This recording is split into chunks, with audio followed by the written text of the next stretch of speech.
प्रणाम। जय गुरु। India house शिष्टन के इस वेबिनार में आप सबका स्वागत है, अभिनंदन है। पिछले कई वेबिनार में हमने भिन्न भिन्न अद्भुत बिंदुओं पर बात की। आज हम इसी श्रृंखला को आगे बढ़ाएंगे।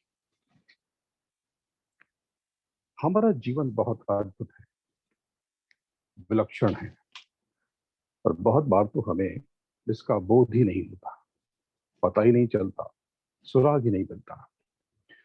जब एक बीज नन्हे से पौधे के रूप में जिंदगी के दरीचे से बाहर झांकता है, तो उसी लम्हे से कभी कड़ी धूप के बोसे, कभी भयंकर बारिश की सिरहन, कभी तेज हवा के थपेड़े, कभी बर्फ व ओलों की छुअन, तो कभी कीड़ों टिड्डियों का हमला उसके रूप होता है।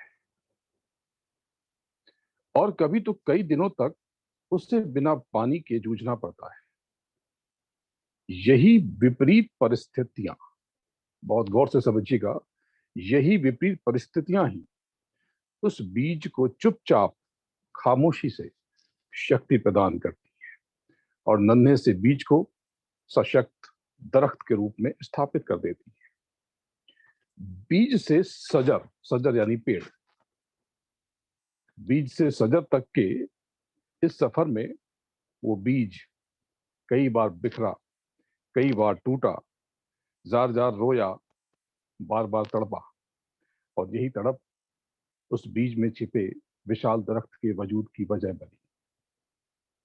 अगर ये दर्द न होता जीवन में, ये तड़प न होती, ये टूटन नहीं न होती, तो वो बीज कभी भी बड़ा पेड़ नहीं बन सकता था।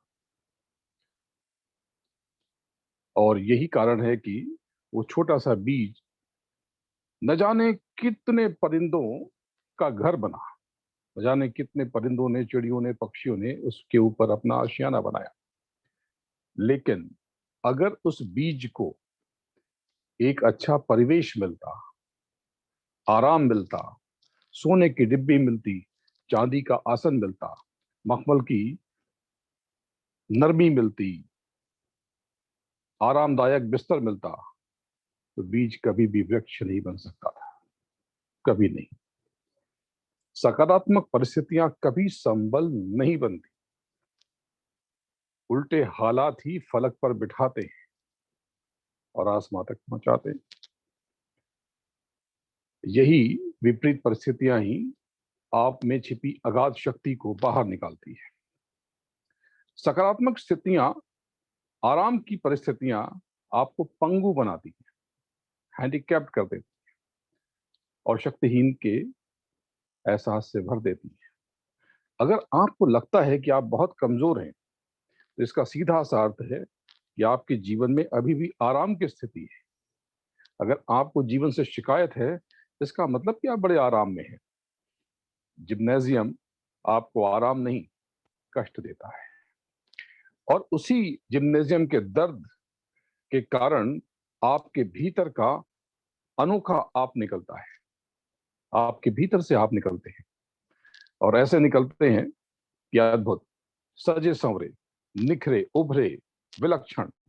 और दुनिया आपकी काया को देखकर, आपके सुंदर देह को देखकर आहें भरती हैं, रश करती है, और आपका अंतर्मन आनंद से भर जाता है। लेकिन अगर आप जिम में संघर्ष न करते, विपरीत परिस्थितियों में न बढ़ते, तो आप बेडौल और विचित्र रह जाते, अप्रिय रह जाते, और उदासी के साए तले जिंदगी को किसी बोझ की तरह बिताते। विपरीत परिस्थितियां, कठिन समय, बुरे समय दरअसल सुखद भविष्य की सर्जक हैं। आपकी देह स्वयं विपरीत तत्वों से बनी हुई है। हमारी देह किससे बनी है? आध्यात्म कहता है कि हमारी देह, हमारा शरीर जल, पृथ्वी, अग्नि, वायु और आकाश से बना है। अब आप देखें कि ये सारे के सारे तत्व विपरीत हैं, ये सारे के सारे तत्व उल्टे हैं, आपस में शत्रु हैं। आप खुद ही देखें कि इसमें जल है तो अग्नि है, जल है तो वायु है, जल है तो आकाश है, सब दुश्मन एक दूसरे के। अग्नि है तो वायु है, अग्नि है तो पृथ्वी यानी मिट्टी है, डाल देंगे बुझ जाएगा, सब दुश्मन। धरती है तो आकाश है, यानी आपकी देह एक दूसरे के विरोधी विपरीत तत्वों से, दुश्मन तत्वों से बनी हुई है। क्यों? क्योंकि विपरीत होने में ही गति होती है, प्रगति होती है। इस विपरीत परिस्थितियों में धमक है, खनक है, धार है, पैनापन है। अगर आपके जीवन की गाड़ी आगे बढ़ने में कष्ट पा रही है, आपकी गाड़ी को आगे जाने में दिक्कत हो रही है, रुकावटें आ रही हैं, इसका क्या अर्थ है? इसका मतलब है कि आप ऊपर की तरफ जा रहे हैं, आप राइज कर रहे हैं, तरक्की कर रहे हैं, आगे बढ़ रहे हैं। परंतु इसके उलट अगर आपके जीवन में सब कुछ स्मूथ है, अच्छा है, कोई रुकावट नहीं है, जीवन की गाड़ी निर्विघ्न चल रही है, सब बहुत अच्छा हो रहा है, अपने आप हो रहा है, तो आपको पता है कि ये क्या है? इसका क्या अर्थ है? इसका मतलब है कि आपके जीवन की गाड़ी नीचे की तरफ जा रही है। इसका मतलब ये है कि आपका डाउनफॉल शुरू हो गया है और आपको पता भी नहीं चला। जिंदगी की जद्दोजहद आपको नित्य शक्ति देती है, आपको ऊर्जा से भर देती है, आप में दम का प्रादुर्भाव करती है, और धीरे धीरे आप इतने बली हो जाते हैं, ऊर्जावान हो जाते हैं कि विपरीत स्थितियों का आप पर उल्टा नहीं, सीधा असर होता है। बहुत जरूरी बात, बहुत जरूरी सबके लिए, कि दूसरों की नहीं, सिर्फ अपने कर्मों की जिम्मेदारी तय करें। किसी अन्य के कर्मों का उत्तरदायित्व तय करना दरअसल बहुत बड़ी भूल है, और अनावश्यक बीती या बीत रही बातों का बोझ उठाना और उठाते रहना, ये आपको पीछे ढकेल देगा, आपको बहुत पीछे गर्त में ढकेल देगा। कल्पना करें कि आपके सर पर 100 पाउंड का बोझ है और आपको 10 माइल वॉक करना है, तो कैसी होगी आपकी वॉक? आरामदायक, मजे में? क्या आप बोझ के साथ अपने लक्ष्य तक जल्दी पहुंच जाएंगे? और अगर आपने ये बोझ उतार दिया तो आराम से पहुंच जाएंगे। लेकिन अगर एज्यूम करें ये बोझ सिर्फ गार्बेज हुआ तो, यानी कूड़ा और कचरा हुआ तो? आप सब ऐसे ही ढेरों बेकार की बातों का बोझ और कड़वी यादों का भार जीवन भर सर पर उठाए हुए चलते हैं। आपको हमेशा ये याद आता है कि किसने आपके साथ क्या किया, ये क्यों नहीं आता कि आप दूसरों के साथ क्या कर रहे हैं? पूरा जीवन यूं ही बिता दिया आपने, बचपन से बुढ़ापे की तरफ, और जीवन जीने का बहुत सारे लोगों को सलीका अंत तक नहीं आता। ये तो बड़ी अजीब बात है ना। ये सब क्या है? ये स्वयं को धोखा देना है। आप अपने हर कर्म का बारीकी से मूल्यांकन कीजिए, अपनी हर बॉडी लैंग्वेज का सूक्ष्मता से आकलन कीजिए कि आपसे जाने या अनजाने में कोई भूल तो नहीं हो रही, कहीं अज्ञानता में आपके हाथों से नेगेटिव कर्मा तो नहीं बन रहा है। किसका क्या खाता खुल रहा है और उसका क्या कार्मिक अकाउंट बन रहा है, इसकी फिक्र आप मत कीजिए। आप सिर्फ अपने अकाउंट की चिंता कीजिए, क्योंकि आपके कर्मों के जिम्मेदार सिर्फ आप हैं। इस बात को आप समझने की कोशिश कीजिए। यदि किसी ने आपका दिल दुखाया या जाने अनजाने में आपका अहित किया, तो उस व्यक्ति ने अपने उल्टे खाते का सृजन किया। इससे भला आपको क्या लेना देना? कौन क्या कर रहा है, इससे आपसे क्या मतलब? बात को समझना होगा। लेकिन दूसरों के खाते पर, किसी अन्य के खाते पर नजर रखना और जाने अनजाने में इससे लेकर कोसना कि भगवान सब देख रहा है, सब तुम्हारे ऊपर, या फला का उल्टा कर्म फला के ऊपर लौट कर ही आएगा, दरअसल ये आपका नया उल्टा कर्म है, आप समझ नहीं पाते। अब आपको इसे भी भोगना पड़ेगा। यह तो बड़ी गड़बड़ हो गई, तो बहुत बड़ी गड़बड़ हो गई। आप समझने की कोशिश कीजिए। अगर आप किसी के कर्मों से आहत हुए थे तो आपको तत्काल स्वयं के कर्मों का मुआयना करना था और जाने अनजाने में हो रही उस भूल को सुधारना था, उसका प्रायश्चित करना था कि जो आपने किया वो सही था या नहीं। लेकिन आप तो लग गए उसे कोसने। तो ध्यान रहे कि आपको जो कष्ट हुआ वो आपका कोई पिछला कर्म था जो कि पूर्ण हो गया। एक अकाउंट क्लोज हुआ, चैप्टर खत्म हुआ। पर आपने उस व्यक्ति पर जो नई टीका टिप्पणी या कमेंट किया, इससे आपका नया वक्री कर्म निर्मित हो गया।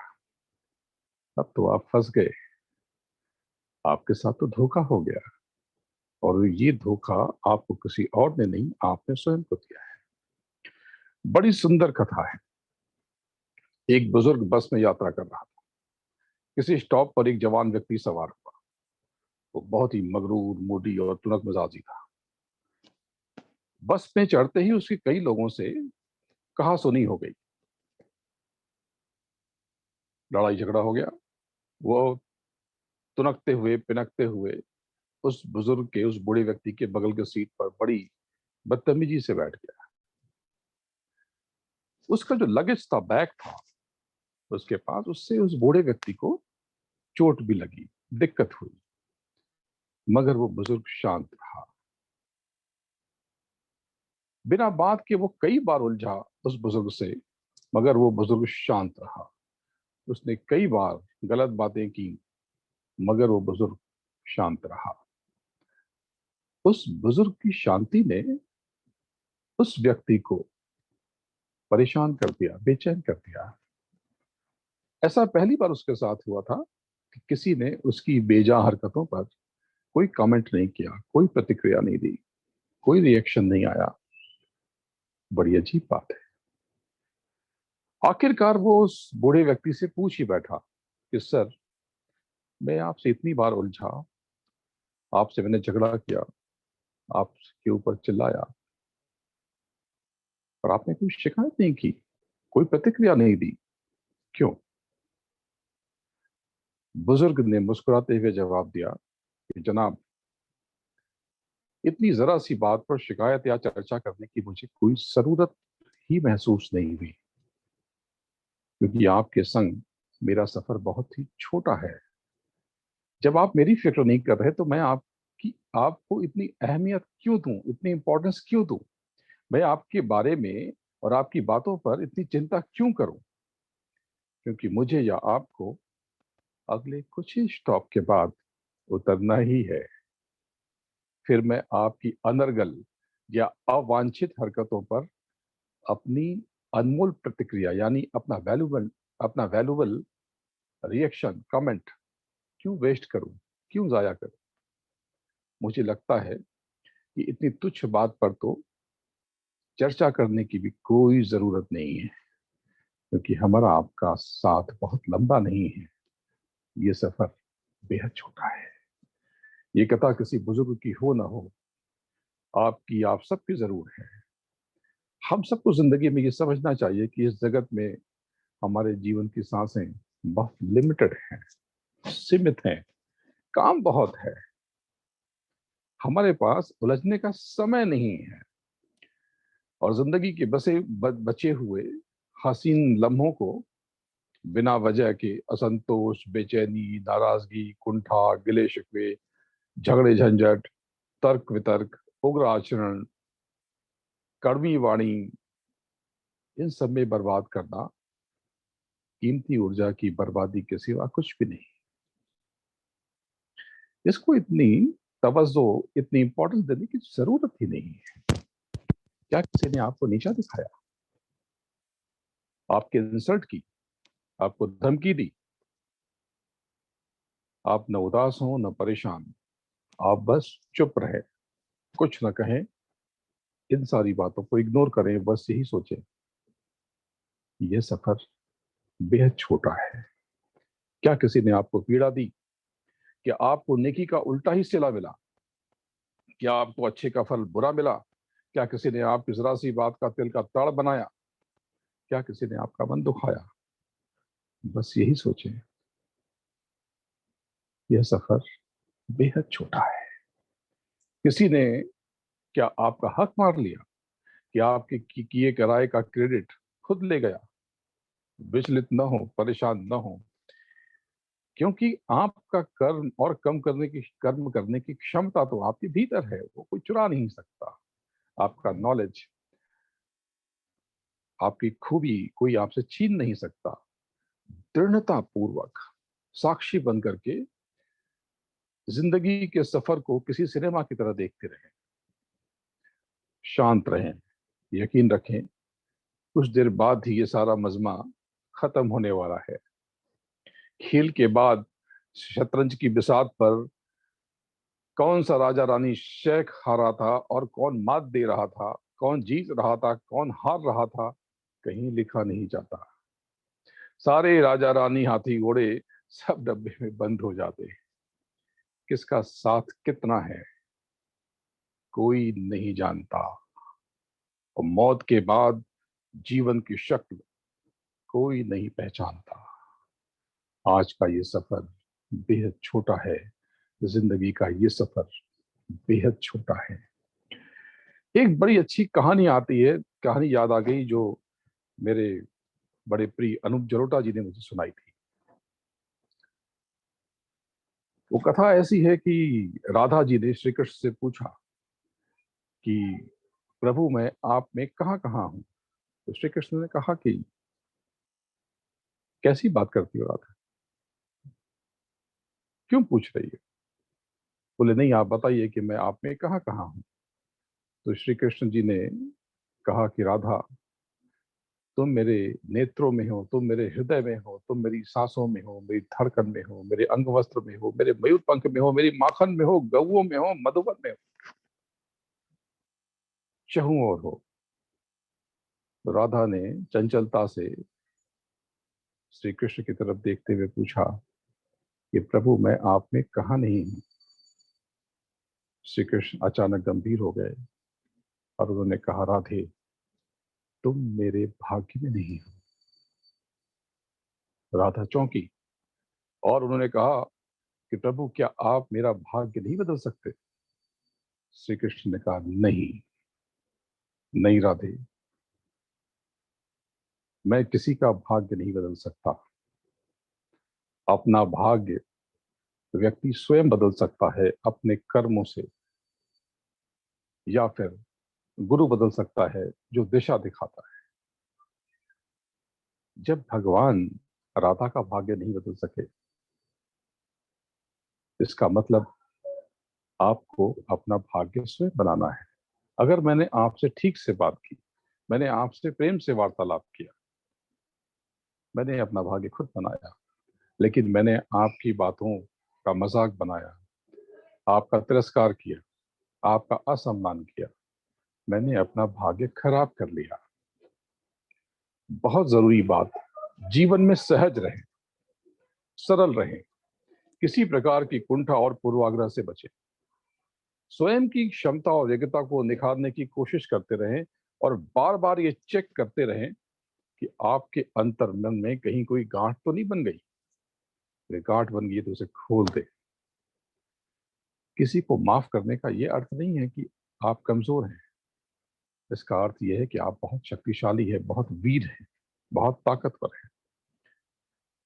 अगर आपके भीतर कोई गांठ रह गई तो आपके पास हर क्षण गहरे आनंद में जीने का विकल्प समाप्त हो जाएगा, और इस नाशवान जगत के नश्वर प्रकल्पों में उलझ जाए। बहुत गौर से समझिए, आंख बंद करके ये सारी बातें सुनिए, आपको समझ में आ जाएगी। सहज रहें, विचारों के प्रति मुक्त रहें, स्वयं को बहुत सारी बातों में न उलझाएं, फ्लेक्सिबल रहें, खुद को बहुत सारी गांठों और बातों में न लपेटें। जिद से बचें। मानसिक यंत्रणा का कारण बन जाएगी ये सारी जिद। आपका जो आज है, चाहे जैसा है, उसे स्वीकार करें, अंगीकार करें, अच्छा या बुरा उसे सुंदर माने और नया सीखते रहें। अपने वर्तमान का आनंद लें, सुख लें और किसी गवाह की तरह स्वयं को और अपने जीवन को ताकते रहें, निहारते रहें और खुद के भीतर खुद ही और खुदा दोनों को निहारें। इस बात को समझें, खुद के भीतर खुद ही और खुदा दोनों को निहारें। अपने आज को सहर्ष स्वीकार करें, तब आपको कष्ट में भी ये जीवन अनोखा नजर आएगा।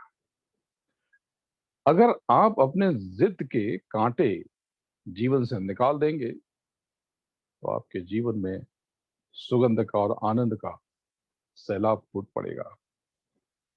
आज की मुद्रा, वायु मुद्रा। ये वायु मुद्रा कैसी? इंडेक्स फिंगर को देखिए, ये प्रथम उंगली, और इसको फोल्ड कर लें इस तरह से, और ये अंगूठे से थंब से लॉक कर लें। इससे कोशिश करें कि कम से कम आधा घंटा करें। क्या फायदे हैं इसके?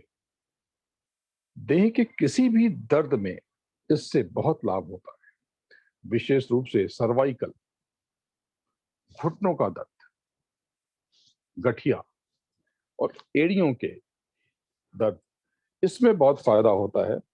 इसके अलावा हार्ट की प्रॉब्लम में भी ये मुद्रा बहुत उपयोगी है। लास्ट वेबिनार में,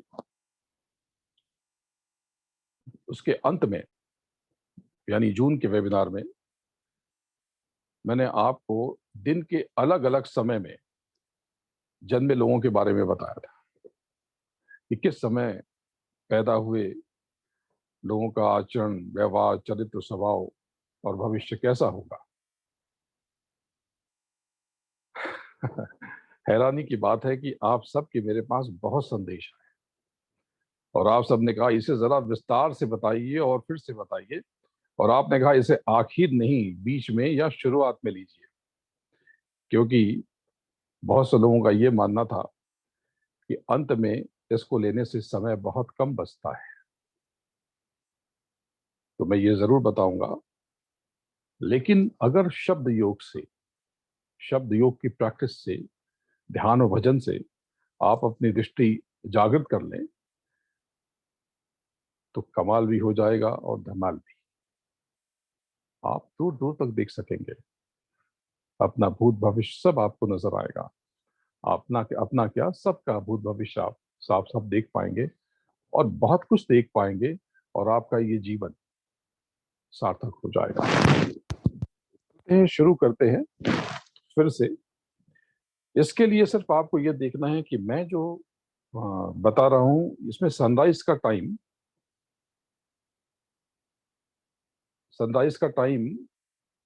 6 बजे का है। अगर ये सनराइज का टाइम 6 बजे है तो इसमें 5 to 7, 1 घंटे से पहले और 1 घंटे बाद, और ये 2-2 घंटे का क्रम चलेगा। ये 2 घंटे का एक पन्ना बना, और अलग अलग मौसम और भिन्न भिन्न स्थान में, शहर में ये बदल जाएगा। कहीं पर सनराइज सुबह 4 बजे भी होता है, कहीं पर 7-8 बजे भी होता है। तो आपको सनराइज को लेना है, और उससे 1 घंटा पहले और 1 घंटा बाद। तो मैंने यहाँ पर बेस्ट टाइम सनराइज का 6 AM दिया है, 6 o'clock, सुबह के 6 बजे। अगर सुबह के 6 बजे का समय आपके जन्म के शहर में हुआ तो 5 और 7, 7 और 9, 9 और 11, ये टाइम, ये रेंज बनेगा। मान लीजिए अगर आपके यहाँ 6:30 बजा था जब आपका जन्म हुआ, तो जो मैंने 5 से 7 बताया वो 5:30 से 7:30 हो जाए। जो मैंने 11 से 1 बताया वो 11:30 से 1:30 हो जाए। आप समझ गए? तो चलिए आगे बढ़ते हैं। सुबह बेस्ट टाइम है 6 बजे का, और सबसे पहले 5 से 7 में जन्म लेने वालों की बात करते हैं, तो आपको बताया था कि इनका व्यक्तित्व, पर्सनालिटी बड़ी अद्भुत होती है, राजसी। अ, बहुत आगे बढ़ते हैं ये लोग। इनमें रजस ज्यादा होता है। 3 गुण होते हैं, सत, रजस, तमस। रजोगुण, सतोगुण, तमोगुण। तो इनमें रजोगुण ज्यादा होता है, जो सुबह सनराइज से 1 घंटे पहले और 1 घंटे बाद का रेंज है। तो मॉर्निंग में 5 to 7 समझ लें इसे। शारीरिक श्रम की जगह ये दिमाग का काम, मानसिक कर्म ज्यादा करते हैं, और इनमें मानसिक शक्ति अगाध होती है। समाज में, सोसाइटी में ये बहुत पॉपुलर होते हैं। आप में से कईयों का जन्म सुबह 6 बजे, 5 बजे हुआ होगा। मेरा भी शायद ऐसा ही कुछ है। ये लोग अपने बूते पर, अपने दम पर तरक्की करते हैं और आगे बढ़ते हैं। इनके सर पर बाल कम हो जाते हैं, बाल इनके गिरने लगते हैं। ये लोग बहुत अट्रैक्टिव होते हैं, सुंदर हो ना हो पर अच्छे दिखते हैं। जैसे भी रहे, लोगों को अच्छे लगते हैं। इनके भीतर साहस बहुत होता है, हौसला बहुत होता है। नेत्रों की समस्या इनको आती है, और इनकी रोशनी आंख की धीरे धीरे कम हो जाती है, आंखें जरा कमजोर हो जाती हैं। पॉलिटिकल चीजों की, पॉलिटिक्स की, राजनीतिक बातों की इनको बहुत गहरी समझ होती है, और ये बिटवीन द लाइंस पढ़ लेते हैं। जो बताया जाता है वो तो वो सुनते हैं, नहीं सुनते हैं अलग बात है, लेकिन जो नहीं बताया जाता, ये बहुत गहराई से उस पर चिंतन मनन करते हैं। बहुत जल्दी भड़क जाते हैं, उग्र हो जाते हैं, रिएक्ट कर बैठते हैं, लेकिन बहुत जल्दी शांत भी हो जाते हैं, ठंडे भी हो जाते हैं। ससुराल पक्ष से इन्हें बहुत कष्ट मिलता है, विशेष रूप से मानसिक, शारीरिक नहीं। मेंटल प्रेशर बहुत मिलता है। वेवलेंथ मैच नहीं होती अपने लॉस। इनकी पर्सनालिटी बड़ी वाइड होती है, बड़ी विशाल और बहुत प्रभावशाली होती है। इच्छा शक्ति, इनकी विल पावर बहुत स्ट्रांग होती है। जब ये नाराज होते हैं तो फिर अपनी रेस्पेक्ट और सब भूल जाते हैं, फिर वो बहुत जल्दी भड़क जाते हैं। लेकिन आमतौर पर ये लोग लड़ाई झगड़े से बचना चाहते हैं। इनका चित्त चंचल होता है, लेकिन अगर ये अपने भीतर की इस चंचलता, इस आवेग पर काबू पा ले, ये बहुत बड़े ऋषि मुनि या महापुरुष बन सकते हैं। अपनी संतान के प्रति इनके भीतर बहुत चिंता होती है। जो इन्हें प्यार करते हैं, उन अपनों को लेकर के ये बहुत पजेसिव हो जाते हैं। अपने समर्थकों और अपने चाहने वालों के लिए, अपने फैंस के लिए या अपने फॉलोअर्स के लिए ये कुछ भी करने को तैयार हो जाते हैं। इनके परिवार को ये बहुत शिकायत होती है कि आप दूसरों को ज्यादा टाइम देते हैं। अगर सनराइज 6 बजे का ही है, तो अब 7 to 9, 7 से 9 के बीच में जो लोग पैदा होते हैं, उन्हें फॉरेन में बहुत सक्सेस मिलती है। ये या तो फॉरेन में रहते हैं, विदेशों में रहते हैं, या फिर विदेश से संबंधित काम करते हैं। थोड़ा इनका स्वभाव, थोड़ा लोगों को लगता है कि रफ है, हार्श है, थोड़ी क्रूरता नजर आती है लोगों को। इनकी आंखों में, बाई आंख में थोड़ा कष्ट होता है। खर्च काफी हो जाता है इनके हाथ से, और यूँ समझें कि थोड़ा सोच विचार कम कर पाते हैं। बौद्धिक क्षमता अन्य लोगों से जरा कम होती है, पर पैसे कमाने की इनके भीतर बहुत चाह होती है। दूसरों के थॉट से, विचारों से, उनके पर्सनालिटी से ये बहुत जल्दी प्रभावित नहीं होते। थोड़े आलसी भी होते हैं, बड़े उदासीन से होते हैं। फाइनेंशियली ये साउंड हो जाते हैं फ्यूचर में, फिजिकली भी फिट होते हैं, जीवन में सुखी ही रहते हैं। पर सुख की परिभाषा अलग है। अपने सेल्फ रेस्पेक्ट को लेकर के ये कंप्रोमाइज नहीं करते, बहुत अलर्ट होते हैं ये लोग। वाद विवाद में हमेशा विरोधियों से 2 कदम आगे निकल जाते हैं, और विवाद में ये लोग सक्सेसफुल होते हैं, जीत हासिल करते हैं, विजय प्राप्त करते हैं। इनके दोस्त और जानने वाले काफी अच्छी पोजीशंस पे होते हैं। स्कूल के फ्रेंड्स इनके बहुत आगे निकल जाते हैं और वेल प्लेस्ड होते हैं। उनसे, उनकी जान पहचान से इनको बहुत फायदा होता है। बड़े बड़े ऑफिसर्स, पॉलिटिशियंस या बड़े लोगों से इनको बहुत सहयोग मिलता है, उनका समर्थन मिलता है। ये इन्वेस्ट करके, राइट इन्वेस्टमेंट में ये बहुत अच्छा फायदा हासिल करते हैं। एम्बिशियस होते हैं,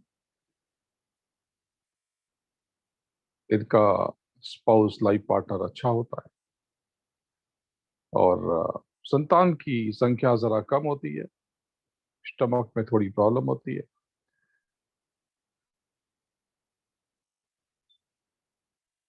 मदर के लिए थोड़ी दिक्कतें आती हैं, लेकिन मदर की मदर के पेरेंट्स या ननिहाल कह लें या मामा कह लें, उनको थोड़ी कठिनाई होती है। अगर जो लोग 9 से 11 के बीच पैदा होते हैं, तो ये लोग सक्सेसफुल होते हैं। गवर्नमेंट से इनका डायरेक्ट या इनडायरेक्ट कोई ना कोई रिलेशन होता है, संबंध होता है। ये किसी बड़ी पोजीशन पे, चेयर पे पहुंचने की ताकत रखते हैं, प्रॉस्परस होते हैं। अपने राइवल्स को ये हवा में उड़ा देते हैं। गवर्नमेंट से इनका अच्छा रिलेशन होता है, पॉलिटिकल कनेक्शंस इनके अच्छे होते हैं। करियर में, चाहे जॉब हो या बिजनेस, दोनों में इन्हें बहुत सक्सेस मिलती है। काफी अर्न करते हैं, वेल्दी होते हैं। इनका स्पाउस बहुत अट्रैक्टिव और खूबसूरत होता है। जीवन में कभी कभी ग्रेट सक्सेस मिल जाती है, बड़ी सफलता मिलती है। ये लोग सद्गुणी होते हैं, ज्ञानी, विद्वान और फेमस होते हैं। हमेशा सत्य के पक्षधर होते हैं, शक्तिशाली लोगों में शुमार होते हैं। योगी, सदाचारी, सुखी और स्वाभिमानी लोगों में काउंट होते हैं। कम उम्र से ही अर्न करना शुरू कर देते हैं। अपनी प्रतिभा, कौशल और चतुराई और नॉलेज से ये जिंदगी में बड़ा मकाम हासिल करते हैं। अपने बच्चों को लेकर के ये बहुत परेशान रहते हैं। 11 से 1 जिनका जन्म हुआ, ये लोग बहुत कर्तव्यनिष्ठ होते हैं। अपने मान सम्मान को लेकर बहुत सजग होते हैं, जागरूक होते हैं, खुद में अथॉरिटी होते हैं। फैमिली का सारा कंट्रोल इनके हाथ में होता है। इनकी प्रवृत्ति अनुशासित और आदेशात्मक होती है। एम्बेसी में ये बहुत सक्सेसफुल होते हैं, और गवर्नमेंट से रिलेटेड काम में ये काफ़ी अच्छा परफॉर्म करते हैं। बहुत हिम्मत होती है, हेल्दी होते हैं, कोई बहुत बड़ी बीमारी इनको नहीं होती। अच्छी लाइफ होती है इनकी।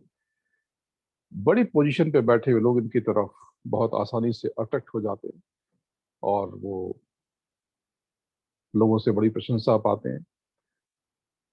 सिनेमा इत्यादि में बहुत रुचि होती है, एक्टिंग करना चाहते हैं, या फिर सिनेमा की तरफ ये बहुत आकर्षित होते हैं। म्यूजिक और ग्लैमर वर्ल्ड की तरफ इनका बहुत रुझान होता है। फैशन में भी ये बहुत अ, इनकी रुचि होती है। इनका बड़ा नाम होता है। बुद्धिमान होते हैं, विद्वान और प्रसिद्ध बनने की संभावनाएं बढ़ती हैं। और अगर आप किसी गवर्नमेंट जॉब में हैं तो बहुत प्रतिष्ठित होते हैं। सरकार द्वारा सम्मानित हो सकते हैं, खुद सरकार का अंग हो सकते हैं। ऐसे लोगों का जो कैरेक्टर है बड़ा उदार, ग्रेसफुल होता है, परोपकारी होता है, ऐश्वर्यवान होते हैं, आत्मविश्वास से भरे हुए होते हैं और करियर में इनको सफलता मिलती है, लीड करने की ताकत होती है। अपनी सॉफ्ट बिहेवियर के कारण ये बहुत सक्सेसफुल होते हैं, अपने फादर से बहुत कनेक्टेड हो गए और थोड़ी नेगेटिविटी भी आती है, थोड़े आलसी होते हैं, इनके भीतर नेगेटिव थॉट्स बहुत आते हैं। इनकी मदर को काफ़ी प्रॉब्लम होती है और बड़े होने के साथ में इनके अपनों से इनकी दूरियां बढ़नी शुरू हो जाती हैं। दोपहर में 1 से 3 के बीच जो लोग पैदा होते हैं वो बहुत आगे जाते हैं। इन लोगों को सोशल वर्क में बहुत सक्सेस मिलती है, मेडिकल की फील्ड में ये बहुत सक्सेसफुल होते हैं, सफल होते हैं, पुण्यात्मा होते हैं। इनके जीवन में गाइड का, गुरु का, ऋषि मुनियों का बहुत बड़ा स्थान होता है। शुरुआती गुरु से इन्हें थोड़ी दिक्कत होती है पर अच्छा रिश्ता बना रहता है, लेकिन बाद के गुरु से या गुरुओं से इन्हें बहुत संबल मिलता है, सहारा मिलता है, ताकत मिलती है और बहुत भावुक होते हैं, बहुत जल्दी भड़क जाते हैं, बहुत जल्दी ठंडे हो जाते हैं। इनका दिल बार बार दुखता है पर इनका जीवन साथी किसी साये की तरह, किसी सुरक्षा कवच की तरह इनके चारों तरफ रह करके इनकी रक्षा करता है। माता पिता, इनके माता पिता को इनसे कुछ ज्यादा ही उम्मीद होती है और जो इन्हें बहुत दुख देती है। ये बहुत दुखी होते हैं माता पिता के कारण, अनजाने में सही। माता पिता जानबूझ के किसी को कष्ट नहीं देते। गवर्नमेंट से और गवर्नमेंट ऑफिशियल से इनके रिलेशन बहुत अच्छे हो जाते हैं। अपने बच्चों को लेकर ये बहुत ज्यादा पजेसिव होते हैं, बहुत परेशान होते हैं, बहुत चिंता होती है और इसकी वजह से इन्हें लाइफ में बार बार टेंशन मिलता है, तनाव मिलता है। अच्छे कर्मों में, पुण्य कर्मों में, सहायता में इनकी बहुत रुचि होती है पर छल कपट से ये घृणा करते हैं। ऐसी छल कपट और चालाकी से ये दूर रहना चाहते हैं, सीधा साधा जीवन चाहते हैं और उल्टे पुल्टे काम करने वालों से ये कोसों दूर रहना भी चाहते हैं, इनकी छाया से भी बचना चाहते हैं। ये लोग अपना जीवन खुद बनाते हैं। फैमिली से इन्हें कोई बहुत ज़्यादा सपोर्ट नहीं मिलता, थोड़ा बहुत मिलता है एजुकेशन के टाइम पे, लेकिन बाकी की ज़िंदगी इनकी खुद की होती है। डोनेशन ये बहुत देते हैं, सोसाइटी के लिए कुछ करना चाहते हैं, अपने जन्म स्थान के लिए कुछ करना चाहते हैं पर कर नहीं पाते। परिवार से इनका बहुत अच्छा लगाव होता है। पिता से, माता पिता दोनों से इनको अनावश्यक तनाव मिलता है। गृहस्थ होते हैं लेकिन किसी योगी और तपस्वी की तरह जीवन बिताते हैं, किसी चीज का आनंद नहीं ले पाते। सब होकर के भी ये कीचड़ में कमल की तरह रहते हैं। सदाचार इनके स्वभाव में कूट कूट कर भरा होता है। आध्यात्म गुण विधाओं में बहुत रुचि होती है और लीड करने की, नेतृत्व करने की बहुत गहरी क्षमता होती है। व्यस्तता को लेकर, अपने लक्ष्य को लेकर ये केंद्रित होते हैं, इसलिए इनका स्वभाव थोड़ा क्रूर हो जाता है, लोगों को लगता है। और अपनी साधना से ये स्वयं को सुखी रखते हैं। उच्च शिक्षा में, अच्छी एजुकेशन से इन्हें फायदा मिलता है। अब दोपहर 3 से 5, दोपहर 3 दिन में 3 से शाम को 5 बजे के बीच में जो लोग पैदा हुए वो दीर्घायु होते हैं, उनकी लाइफ लंबी होती है, बड़े उदार होते हैं लेकिन बड़े दिल के नहीं होते। इनकी आंखों में थोड़ी समस्या होती है, छोटी मोटी सही, कुछ ना कुछ दिक्कतें इनको रहती हैं। अचानक जीवन में लाभ होता है, किसी चीज का पूरा क्रेडिट नहीं मिलता, पूरा सम्मान नहीं मिल पाता इन्हें। इनको बिजनेस नहीं करना चाहिए, व्यापार से, कारोबार से दूर रहना चाहिए, नहीं तो इनको बड़ा लॉस हो सकता है। अगर ये पैसा, ये किसी किसी को इन्होंने लोन दिया है तो इनको वापस नहीं मिल पाता, कानून तोड़ देने से परेशानी होती है। और ये लोग वैसे फाइनेंशियली साउंड होते हैं, पैसा कमाने के साथ ये पैसे को सेव भी करना चाहते हैं। कुछ गलतियां हो जाती हैं जिससे इनको पनिशमेंट मिलने के चांसेस होते हैं। और जिंदगी में ऐसा ये कई बार कुछ कर गुजरते हैं जिससे ये हीरो की श्रेणी में खड़े हो जाते हैं। लोग इनको हीरो की तरह देखते हैं। जीवन सामान्य रूप से सुखी होता है और जीवन साथी के माध्यम से या उसके सहयोग से अ, आर्थिक लाभ होता है, धन का आगमन होता है। जीवन साथी के अलावा किसी और से गुप्त संबंध से इन्हें नुकसान होता है। इनको साउथ फेसिंग हाउस में नहीं रहना चाहिए। आंखों से संबंधित कष्ट इनको परेशान करते हैं। शाम से शाम को 5 से 7 जिनका जन्म होता है जीवन में कई उलझनों से घिरे होते हैं। ऐसे लोग आर्मी या सरकार से संबंधित होते हैं। ट्रेजरी से जुड़े कामों में इन्हें बहुत लाभ होता है। बिजनेस में भी ये बहुत सक्सेसफुल रहते हैं। ज्वेलरी के बिजनेस में इनको लाभ होता है। रिलेशनशिप में, फिजिकल रिलेशनशिप में इनको बहुत रुचि होती है। इनकी हेल्थ बहुत अच्छी नहीं रहती, कुछ ना कुछ समस्या रहती है। पर्सनल लाइफ इनकी बड़ी परेशानियों में घिरी हुई होती है। जीवन में बड़े उलझे उलझे से रहते हैं। थोड़ा नेचर इनका स्वभाव कठोर होता है। स्वभाव को लेकर के ये कम से कम जीवन में, हेल्थ को लेकर के ये लोग कम से कम जीवन में 2 बार बहुत ज्यादा परेशान होते हैं। दूसरों को ब्लेस करने से, आशीर्वाद देने से और बेस्ट विशेष से इनको बहुत फायदा होता है। आ, ननिहाल को इनका कष्ट होता है। दादा या दादी आ, इनके जन्म के बाद से बीमार हो जाते हैं। हाई ब्लड प्रेशर की प्रॉब्लम इन लोगों को होती है। सेल्फ रेस्पेक्ट बहुत होता है तो लोग इनको घमंडी समझने लगते हैं। और खास बात यह है कि अगर इनका ऑफिस घर के पास हो तो ये जीवन में बड़ी छलांग मारते हैं। जीवन साथी से मतभेद बना रहता है, स्पेशली शादी के 15 सालों तक। उसके बाद फिर सामंजस्य ठीक हो जाता है। जो लोग शाम को 7 से 9 के बीच में पैदा होते हैं, बड़ा अच्छा, बहुत अच्छा व्यक्तित्व होता है उनका। जीवन में बहुत सक्सेस मिलती है। लाइक कुछ 20 साल की एज में इनको कोई बड़ा फायदा होता है, रिस्पेक्ट मिलती है, सम्मान, अवार्ड। आंखों की परेशानियां होती हैं। इनकी पर्सनालिटी बड़ी प्लेजिंग होती है।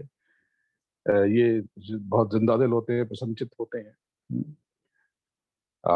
नाना के परिवार को थोड़ा कष्ट होता है।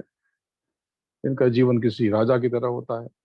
बहुत नाम होता है, बहुत गुणी होते हैं, प्रॉस्परस होते हैं, काफी पैसा कमाते हैं और विरोधियों को, शत्रुओं को ये आसानी से पराजित कर पाते हैं। बड़े अधिकारियों से इन्हें बहुत फायदा होता है। जो लोग रात को 9 से 11 के बीच पैदा होते हैं उनका वैवाहिक जीवन कष्टपूर्ण होता है। सदाचार का पालन करते हैं, बुद्धिमान तो हैं लेकिन गुस्सा आ जाने के कारण इनको परेशानी हो जाती है। हेल्थ प्रॉब्लम आती है। बिजनेस ठीक रहता है। आ, थोड़ी दिक्कत यह है कि अगर इनकी हेल्थ ठीक नहीं होगी तो इनका बिजनेस अच्छा होगा। और अगर इनका बिजनेस अच्छा नहीं है, अगर इनकी हेल्थ अच्छी है तो इनका बिजनेस अच्छा नहीं होगा। ये बड़ा अजीब सा कॉम्बिनेशन इनके साथ पाया जाता है। आपकी इनकी जो संतान होती है, इनको परेशानी हो सकती है छोटी छोटी बातों से गुस्सा होने से। ये बहुत परेशान रहते हैं, रिएक्टिव होते हैं। बहुत अच्छे राइटर हो सकते हैं, एडवाइजर अच्छे होते हैं। संतान की प्राप्ति जरा देर से होती है। स्टडी में इनको थोड़ी सी दिक्कत होती है। पढ़ाई लिखाई में इनकी परफॉर्मेंस एवरेज होती है। ये लोग अपने जीवन में अपना व्यापार करते हैं और बहुत अच्छे रूप में स्थापित हो जाते हैं। जैसे जैसे उम्र बढ़ती है व्यापार भी बढ़ता है। अब जो लोग रात्रि में 11 से 1 के बीच पैदा होते हैं उन पर प्रभु की बड़ी कृपा होती है। सरकार से जुड़े होते हैं। पैतृक संपत्ति का ये लोग उपयोग नहीं कर पाते। अगर इनको पैतृक संपत्ति मिल जाए तो ये गंवा देते हैं।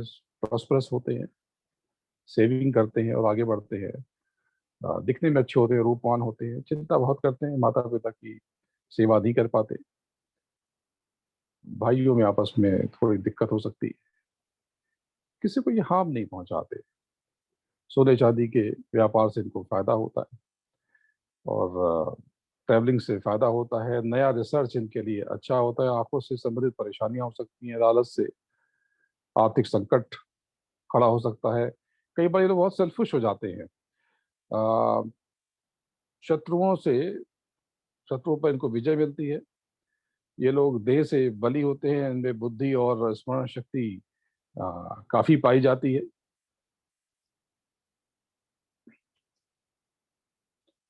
और जन्म से दूर रहते हैं, जीवन में उच्च पद प्राप्त करते हैं, अच्छा हाउस और अच्छा व्हीकल उनको होता है। इनकी माँ को परेशानी होती है, हमेशा चिंता में रहते हैं। जो लोग रात को 1 से 3 के बीच पैदा होते हैं बहुत यशस्वी और हिम्मत वाले होते हैं, बहुत मेहनत करते हैं, मनोवृत्ति रचनात्मक होती है, दूसरों की सहायता के लिए हमेशा आगे रहते हैं, बहुत बुद्धिमान होते हैं, भाग्यशाली होते हैं, उच्च पद पर बैठते हैं। जीवन में थोड़ी ये शुरुआती कठिनाइयां होती हैं, लेकिन बाद में इनकी क्षमता में बहुत विस्तार होता है और करियर में ये लोग बहुत आगे जाते हैं। भाई बहनों से इनके संबंध थोड़े से प्रभावित होते हैं। स्टॉक्स में इनको बहुत फायदा होता है। पराक्रम से धन अर्जित करते हैं। उनकी रुचि मैथमेटिक्स और एस्ट्रोलॉजी में बहुत हो जाती है। इसके अलावा इनमें पोएट्री का गुण पाया जाता है, प्रतिष्ठावान होते हैं। सिबलिंग्स कम होते हैं। एजुकेशन की फील्ड में बहुत सक्सेसफुल होते हैं। सॉफ्टवेयर और लॉजिक से जुड़ा करियर इनके लिए फायदेमंद होता है। जो लोग 3 से 5 अर्ली मॉर्निंग पैदा होते हैं, परिवार और कुटुंब से दूर रहते हैं और परिवार से इनका अलगाव हो जाता है, ईश्वर पर यकीन होता है, प्रॉस्परस होते हैं। आयरन, गोल्ड और कॉपर यानी लोहे, सोने और तांबे के बिजनेस में इनको बहुत फायदा होता है।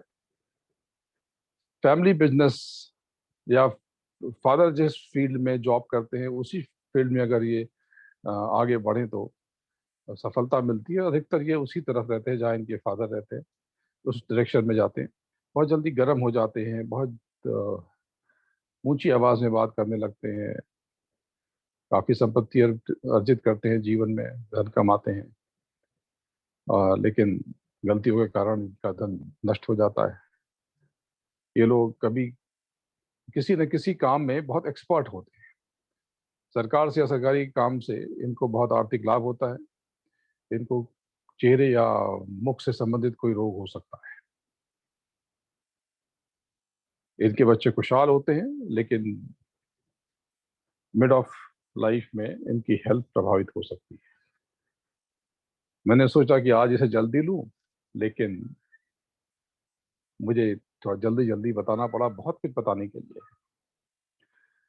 बस आपको निराश नहीं होना है। मुझे अचानक से जयशंकर प्रसाद जी की कविता याद आ गई कि नर हो न निराश करो मन को, कुछ काम करो, कुछ काम करो, जग में रहकर कुछ नाम करो। यह जन्म हुआ किस अर्थ हो, समझो कि यह व्यर्थ न हो। कुछ तो उपयुक्त करो तन को, नर हो न निराश करो मन को। संभलो कि सुयोग न जाए चला, कब व्यर्थ हुआ सदुपाय भला। समझो जग को न निराश अपना, पथ आप प्रशस्त करो अपना। अखिलेश्वर है अवलंबन को, नर हो न निराश करो मन को। जब प्राप्त तुम्हें सब तत्व यहाँ, फिर जा सकता है सत्व कहाँ। तुम स्वत्व सुधा रसपान करो, उठ के अमृत विधान करो। दो रूप रहो भव कानन को, नर हो न निराश करो मन को। निज गौरव का नित ज्ञान रहे, हम भी कुछ हैं यह ध्यान रहे। मरणोत्तर गुंजित गान रहे, सब जाए अभी पर मान रहे। कुछ हो न तजो निज साधन को, नर हो न निराश करो मन को। प्रभु ने तुमको कर दान किए, सब वांछित वस्तु विधान किए। तुम प्राप्त करो उनको न अहो, फिर है यह किसका दोष कहो। समझो न अलभ्य किसी धन को, नर हो न निराश करो मन को। किस गौरव के तुम योग्य नहीं, कब कौन तुम्हें सुख भोग्य नहीं। जन हो तुम भी जगदीश्वर के, सब हैं जिसके अपने घर के। फिर दुर्लभ क्या उसके जन को, नर हो न निराश करो मन को। करके विधिवाद न खेद करो, निज लक्ष्य निरंतर भेद करो। बनता बस उदयन ही विधि है, मिलती जिससे सुख की निधि है। समझो धिक निष्क्रिय जीवन को, नर हो न निराश करो मन को। कुछ काम करो, कुछ काम करो। शब्द योग। शब्द योग शब्द दो प्रकार के होते हैं, आहत और अनाहत। आपको इस बारे में काफी कुछ बताया है, तो आज ध्यान करते हैं। ध्यान यानी आंख बंद करके अंदर की आंखों से देखने का अभ्यास। आप सब लोग आंख बंद करते हैं।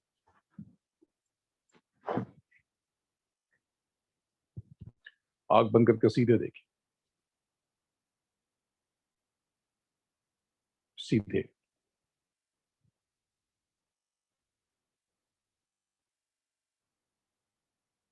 स्ट्रेट, बिल्कुल सामने।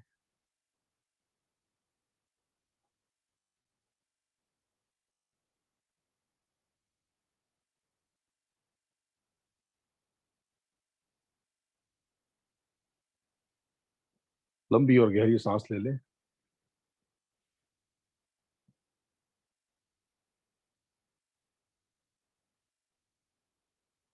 सांसों पर ध्यान न दें, इसे गहरी सांस लेकर के इसे बस छोड़ दें।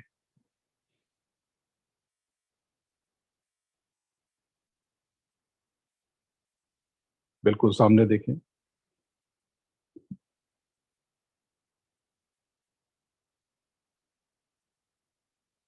ये सामने जो व्हाइट पैच सा दिख रहा है, ये दस्तक है कि दीवार के उस पार कोई बस्ती जरूर है। इस पर्दे के उस पार कोई रोशनी जरूर है, कोई प्रकाश जरूर है।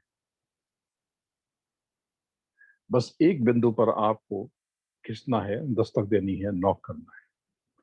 पूरी प्लेन सरफेस पे, पूरे कैनवस पर सामने जो कर्टेन है, यहां से वहां तक सबको देखेंगे तो आपको कुछ हासिल नहीं होगा। आपको सिर्फ एक बिंदु पर, सामने एक डॉट के ऊपर फोकस करना है।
कुछ लोगों को थोड़ी चिंगारी सी, कुछ स्टार सा दिखा। आपको सामने वो स्टार सा, हीरे सा देखने का प्रयास करना चाहिए। और जब ये अवसर मिले, एक क्षण के लिए भी, जितनी देर के लिए भी, आपको उस डायमंड, उस स्टार के अंदर घुस जाना है, प्रविष्ट हो जाना है, अंदर चले जाना है। इसके लिए थोड़ी प्रैक्टिस करनी पड़ेगी और ये होता जरूर है। बच्चों में ये बहुत जल्दी हो सकता है और बुजुर्गों में थोड़ा समय लगता है। इसे आप पूरे 30 दिन तक प्रैक्टिस करें और अगले महीने हम इस पर और ज्यादा समय देंगे। आपका जो एक्सपीरियंस है, इसको और आगे बढ़ाएंगे और फ्यूचर में हम क्वेश्चन आंसर भी करने की कोशिश करें। अब वापस लौट आइए। तुरंत आंख नहीं खोलते कभी भी। जब आप आगे बढ़ते हैं तो धीरे धीरे वापस आना है। इसमें कम से कम आपको 15 minutes to half an hour time देना है। अब बजट, दोनों कान को बंद करके ऊंचा ध्यान दे करके सुनने की कोशिश कीजिए। तो वो जो वाइब्रेशन है, जो तरंगे हैं, जो एक झंझनाहट है, उसमें बहुत सारी साउंड्स हैं। ये सब साउंड को अलग अलग करने की कोशिश कीजिए। पूरा ऑर्केस्ट्रा, ये सारे साउंड, इसको अलग अलग करें। जब आप घर पे करेंगे तो ऊपर कोई इस तरह से कुछ रख लेंगे, से आपकी पलकों को एक ठहराव मिले और एक और एकांत बन जाए, एक रूम बन जाए आपके चारों तरफ।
जय गुरु।